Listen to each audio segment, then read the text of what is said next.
JCB से दिलवा हमर कोड़ दिहलू आधे राह में छोड़ दिहलू हो त जइबू ससुराना पवन जस बरेंड मिली मारदा सेकंड हैंड मिली हो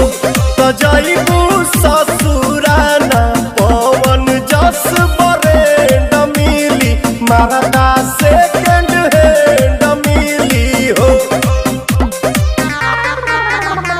बाबूजी के पगड़ी गिरई कैसे